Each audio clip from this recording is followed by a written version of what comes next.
Hello and welcome.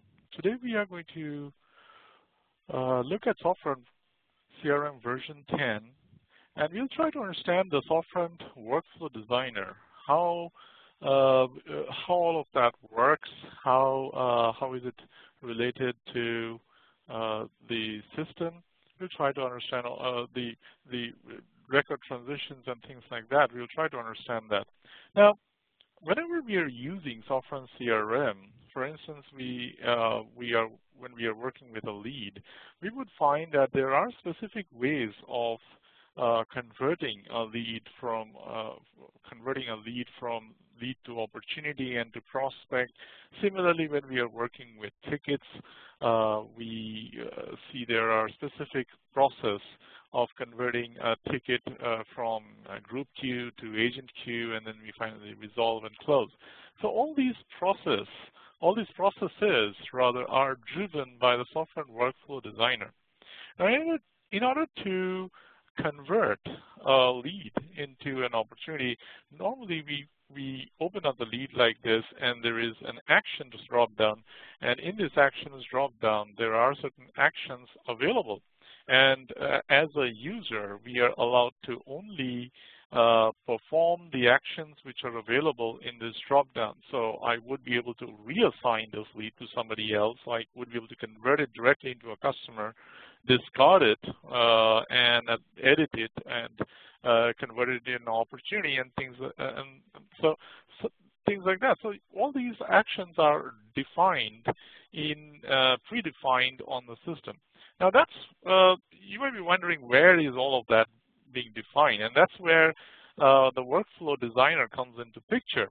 So Workflow Designer lets you predefine the actions and predefine the processes of your business process for any object. Like, for instance, when you're working with sales, you would be able to define a process for your sales. If you are working with customer support, you would be able to define a process for your tickets.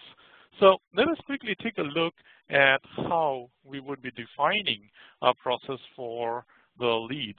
So in order to access the Forms Designer, we would need to access the Setup menu. So in order to get to the Setup menu, we click on the upper right-hand corner where we have the our logged in name, and we click on Setup.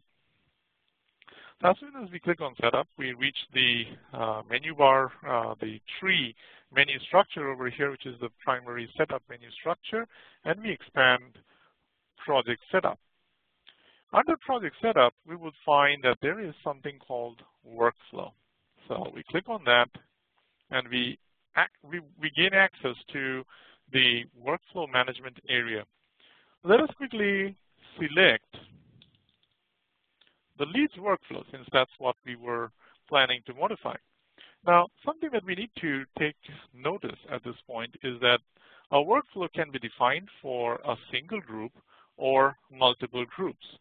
This implies that all the three groups defined over here would be utilizing the same workflow. We can define separate groups with different workflows for the same object. So each group or department would be functioning in a different way. We can actually define different processes for different departments for the same object. So let's quickly see how the Workflow Designer looks like. In order to access the Workflow Designer, we would click on the Edit button right here.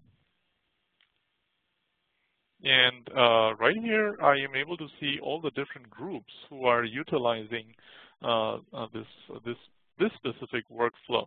If we wanted to add somebody, we could always hold down the Control button and select a new group, and they would also be able to use this object. If you want to remove one, we can remove it holding down the Control button. That way, we don't lose any of the others who are already selected. Once we have done that, and we have decided on the workflow that we are going to work on, or the groups who are going to use this workflow, we click on OK, and which triggers the Workflow Designer canvas. So here, the Workflow Designer canvas opens up in a new tab, and that lets us see in a visual manner how the business process looks like.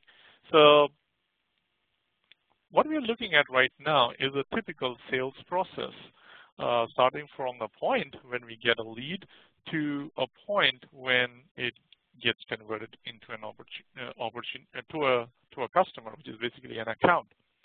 So let us see, we have a starting point over here, which is indicated by a green box, which is on the extreme left-hand corner. As soon as we submit, we get a lead, and when we click on, and at this stage, when it is a lead, we are given a number of different actions. So right here, we can see we are allowed to edit, view, assign, discard, or convert at the stage of a lead. So these are the different actions which are available on the lead stage, and these actions are available to the users. So essentially, we define these actions corresponding to every stage. For instance, when we use the action opportunity, the stage of that entity lead changes into an opportunity, and correspondingly different actions start displaying. For instance, I start getting edit, and I get discard, or I can get a convert. So instead of all these many different actions, we only get 3 now. And when I click on convert, I do not get anything. Well, you get an account the status, but we do not get any further actions because now it's already a customer. So this is a typical sales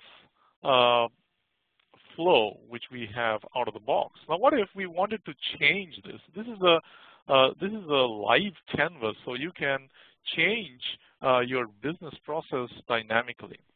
Let's take a typical example. Let's say we wanted our users to be able to edit this account once this lead has been converted into an account. So what we do is we click on link states and drag and drop like this, and it creates, and this box pops up, which is called the Add Action pop-up, where you can select the type of action that you wanted to add.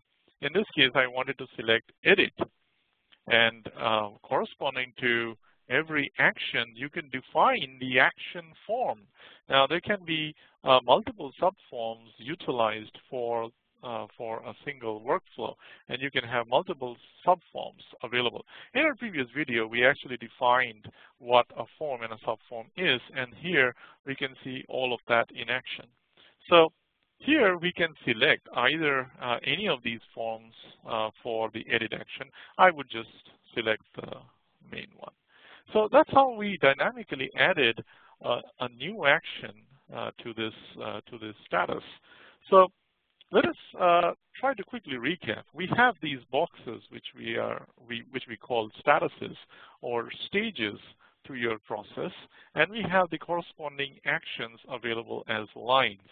So we can define our process by adding boxes and control the actions for each of these stages by adding these lines. So if I wanted to give an ability for my users to change the stage from account to discard, we can even do that by, again, clicking and dragging right here, and we select discard, and there we go. So everything that we want to do can be done right here on this canvas. So let's say if you wanted to remove something, we just select that. It will be highlighted in blue, and we hit the delete button on your keyboard, or you right click and select the delete action. So it will just remove it. Similarly, just like this, remove action. So that's how we remove it. Now, what if you wanted to add something new over here that's not existing in the system? So in order to add something new here, you could always take your mouse cursor in any white space and right click, and you'll get the options to add new action, new state, or you can add something already existing in the system. So if you click on add state, it would, right now we are utilizing all these states, so it's saying it does not have a state available. But if you click on new state, it will give you a dialog to create a new state for your business process, which you can link by different actions. So now we've seen how to utilize the workflow designer to design our process. And the last step for everything in the Soffront CRM is to hit save. So you just click on save and your business process is set. I hope this information was useful for all of you. We would be sharing more interesting information and about our tools on our next session. Stay tuned next week. Thank you.